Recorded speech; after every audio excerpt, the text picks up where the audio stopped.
First chapter हम लोग का ख़त्म हो गया। अब हम सेकेंड चैप्टर पढ़ेंगे।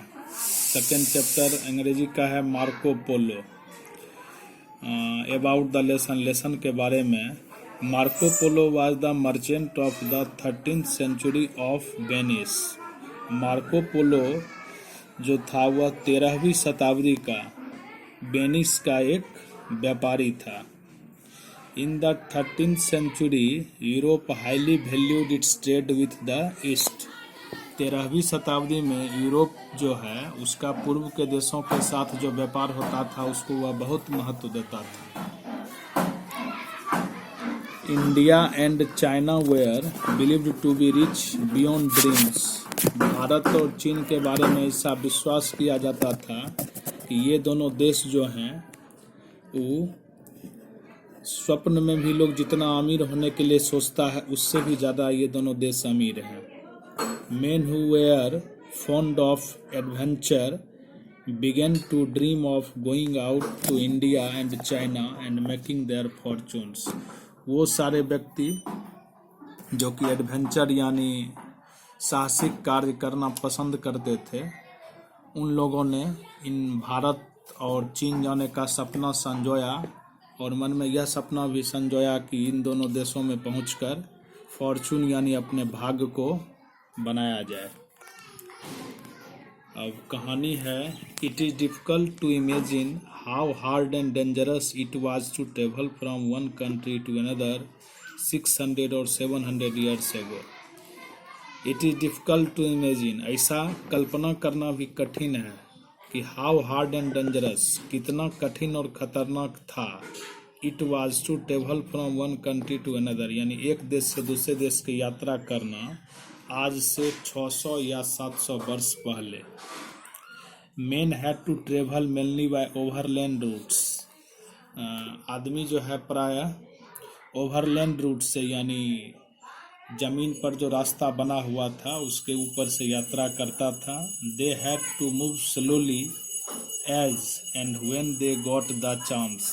और लोग ज़्यादा मूव यानी ज़्यादा चलते नहीं थे, या चलते भी थे तो बहुत धीरे धीरे चलते थे, और अगर उन्हें जाने का कहीं अवसर मिलता था तभी वो जाते थे। लेकिन कि जिसको हम लोग कहते हैं कि मन में अपने हिसाब से कहीं आए जाएं, इस प्रकार से लोग उस समय यात्रा नहीं करते थे। Villages and towns were far apart. गांव और नगर दोनों एक दूसरे से बहुत दूर थे। Many persons died on the way for lack of food and water. रास्ते में अधिकांश आदमी भोजन और पानी की कमी से मर जाते थे। People had to travel with the large parties or caravans as they were called। और लोग जब भी यात्रा करते थे तो वे समूह बना कर यात्रा करते थे, ग्रुप में यात्रा करते थे। 100-200 लोगों का झुंड बना के यात्रा करते थे। उस झुंड को ही कारवां कहा जाता था। लोग अकेले यात्रा नहीं करते थे क्योंकि अकेले यात्रा करने का बहुत सारा खतरा था। Otherwise they could get lost. और अगर लोग कारवां बना के यात्रा नहीं करते थे तो उनके खो जाने का डर बना रहता था। Bands of rovers knew the route to. जिन रास्तों से होकर के लोग यात्रा करते थे या व्यापारी यात्रा करते थे, उन रास्तों के बारे में रोवर्स को भी जानकारी होती थी। रोवर्स मतलब डाकू होता है। दे अटैक्ड कारवान्स एंड लूटेड देम। ये जो डाकू लोग थे वे कारवान्स पर आक्रमण कर देते थे और उसे लूट लेते थे। Many travellers where killed in the fighting that took place. और डाकुओं के साथ जो यह लड़ाई होती थी, उस लड़ाई में कितने सारे यात्री मारे जाते थे। Other died of hunger and thirst when everything they had was stolen and taken away। तो बहुत सारे ट्रेवलर ये फाइटिंग करते हुए, लड़ाई करते हुए मारे जाते थे, और जो कुछ दूसरे बच जाते थे वे कुछ हंगर यानी भूख से एंड थ्रस्ट प्यास से मर जाते थे, क्योंकि उनके पास जो कुछ भी रहता था या तो वो चोरी हो जाता था या उसको डाकू लोग छीन लेते थे। इसलिए भूख और प्यास से भी वो लोग मर जाते थे। Traveling was so dangerous in those days that hardly anyone who went for a long journey was not sure of getting back home alive.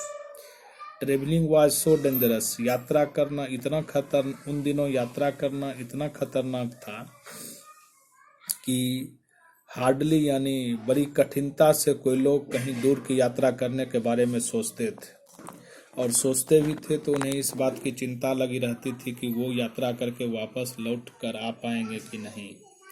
Only persons of great courage could dare undertake long journeys which led them into strange lands and sometimes took years to complete।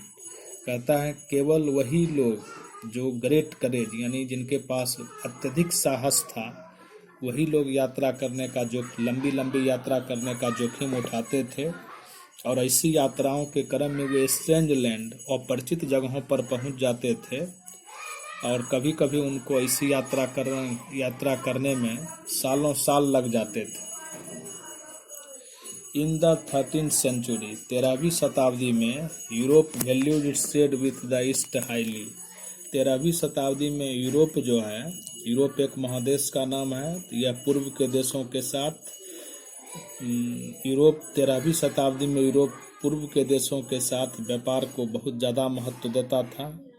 India and China were believe to be rich beyond dreams. Bharat और चीन के बारे में ऐसा विश्वास किया जाता था कि ये दोनों देश स्वप्न में भी जितना अमीरी के बारे में सोचा जा सकता है उससे ज़्यादा ये दोनों देश धनी हैं। Spices from the islands of south east Asia could be sold in Europe at a great profit. Spice मतलब मसाला होता है, आइलैंड मतलब द्वीप होता है, द्वीप लैंड का वह पोर्शन होता है जो चारों तरफ से पानी से घिरा रहता है। तो कहता है spices from islands of south east Asia, दक्षिण पूर्व एशिया के द्वीपों से जो मसाले यूरोप वाले खरीदते थे, उसको जब वो यूरोप में ले जाकर बेचते थे तो उससे उनको ग्रेट प्रॉफिट, बहुत ज़्यादा लाभ होता था। Marco Polo was a young man who lived in Venice. Marco Polo एक जवान आदमी था जो वेनिस में रहता था। He belong to a family of rich merchants. वह जो है धनी व्यापारियों के परिवार से संबंधित था। And city of Venice was the greatest centre of trade with the east in the Europe. और उस समय जो यह वेनिस शहर था वह पूर्व के देशों के साथ जो यूरोप का व्यापार होता था उसका एक प्रमुख केंद्र था। इन 1271 में 17 years old Marco Polo started on a journey to China. 1271 ईस्वी में 17 वर्ष का मार्को पोलो ने चीन के लिए यात्रा की शुरुआत किया। देन नोन एज कैथे, उस समय चीन को कैथे के नाम से जाना जाता था। With Niccolo Polo his father and Matthew Polo his uncle. 1271 ईस्वी में 17 वर्ष का मार्को पोलो चीन की यात्रा पर निकला, और उस समय चीन को कैथेए के नाम से जाना जाता था, और इस यात्रा में उसके पिताजी निकोलो पोलो और उसके चाचा जी मैथ्यू पोलो भी उसके साथ थे।